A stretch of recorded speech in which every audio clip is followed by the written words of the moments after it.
मनीष सिसोदिया अब चूंकि तिहाड़ जेल में है जुडिशियल कस्टडी में, लेकिन उनकी पार्टी ने आरोप लगाया है कि उन्हें सेल नंबर 1 में रखा गया है, जो कि खतरनाक कैदियों के लिए है।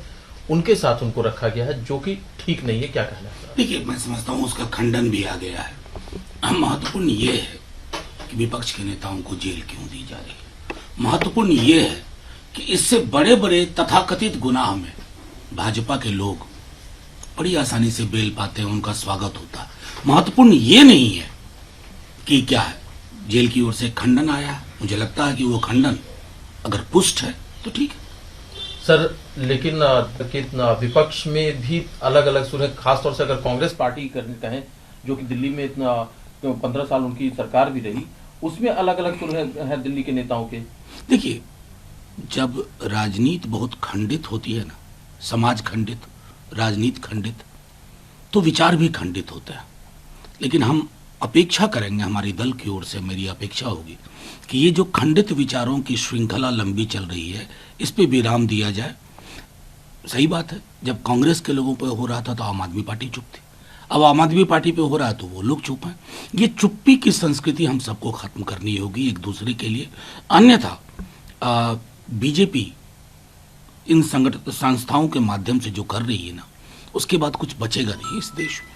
सर, इसी ईडी ने समन कर लिया है और 11 तारीख को उनकी तरफ से, कविता की तरफ से जो कहा गया है, 11 तारीख को वो ईडी के सामने। जाहिर है कि 10 को वो बहुत बड़ा कार्यक्रम कर रही हैं जंतर मंतर पे वुमेन रिजर्वेशन बिल को लेकर के।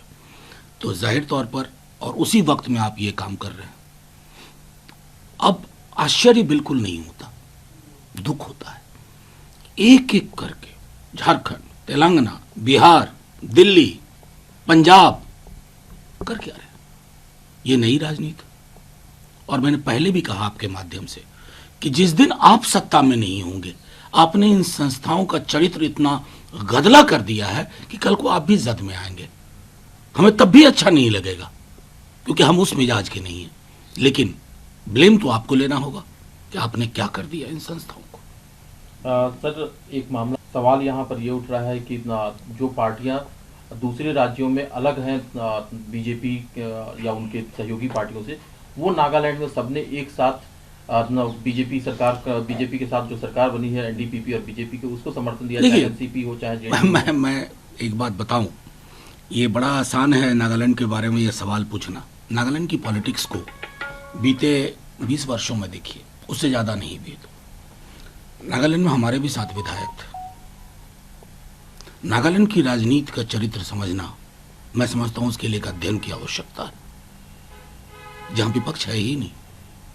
क्या लोकतंत्र की ये छवि बहुत उचित है कि आप एक सिंबल पे जीतते हैं और उस सिंबल को दरकिनार करके उधर चले जाते हैं?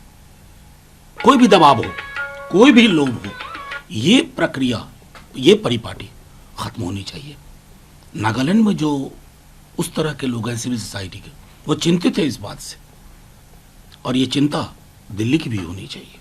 सर, लेकिन ये सवाल पोल से रह जाते हैं कि जो लोग जीत करके आते हैं उनको कंट्रोल नहीं, कोई लूप होल नहीं साहब। कौन सी बात कर रहे हैं आप? यह विश्व की सबसे बड़ी पार्टी है, इनके पास धन और संसाधन की कोई कमी नहीं है। 2 एमएलए मेघालय में, और ऐसे जाकर के प्रधानमंत्री जी बैठे जैसे उन्हीं की सरकार चल रही है यहाँ। उन्होंने भ्रष्ट नंबर 1 अमित शाह जी कह रहे थे, और कुर्सी पर बैठ के फोटो खिंचवा रहे हैं। तो जब ये तौर तरीका, ये रस्म और रिवायत हो जाए राजनीति की, तो कहां विपक्ष के लोगों को ब्लेम कर रहे हैं साहब? बनी बनाई सरकार मध्य प्रदेश में गिरा दी जाती है, महाराष्ट्र में ये तो नया है ना, आज अब डिफेक्शन की जरूरत नहीं है। Operation lotus, operation lotus. प्रणाम सर, एक मुद्दांतर के संबंधों से पाकिस्तान ने यूनाइटेड नेशन सिक्योरिटी काउंसिल में वुमेन एम्पावरमेंट को लेकर के सवाल उठाया हिंदुस्तान के नजरिए का, खासतौर से जम्मू कश्मीर में। उसके बाद हिंदुस्तान की तरफ से भी कड़ा प्रहार किया गया। क्या कहना है सर इस पूरे मामले में? देखिए, सीधी सी बात है कि पाकिस्तान को यह हमेशा ध्यान रखना चाहिए, हम एक थे 47 से पहले, हम अलग अलग हुए, आपने एक रास्ता चुना, उस रास्ते की वजह से आपको परेशानियां आज हो रही हैं। हम सब चाहते हैं कि दक्षिण एशिया में शांति हो, क्योंकि वैश्विक शांति की वो गारंटी है। लेकिन पाकिस्तान को आईना तो रखना होगा ना, उन प्रयोगशालाओं पर नजर रखनी होगी जिनके प्रयोग दक्षिण एशिया को अस्थिर करने की कोशिश करते हैं।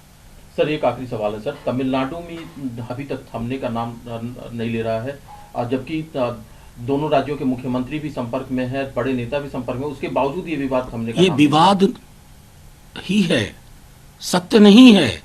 और विवाद इसलिए चल रहा है ना कि एक पार्टी है ना जो विश्व की सबसे बड़ी पार्टी, पहले धर्म के नाम पर लड़ाया, अब राज्य बनाम राज्य कर रहे हैं। उन्हें पता नहीं है कि ऐसी आग जो आप देश में लगा रहे हैं, इस आग में कुछ नहीं बचेगा। क्योंकि आग जब लगती है ना समाज में, देश में, राज्यों में, एक दूसरे के प्रति सब कुछ स्वाहा हो जाता है। ये नहीं होता है कि ये बगल का घर जलेगा और ये बचा रह जाएगा। ये मैं आगाह करता हूं, हाथ जोड़ के विनती करता हूं।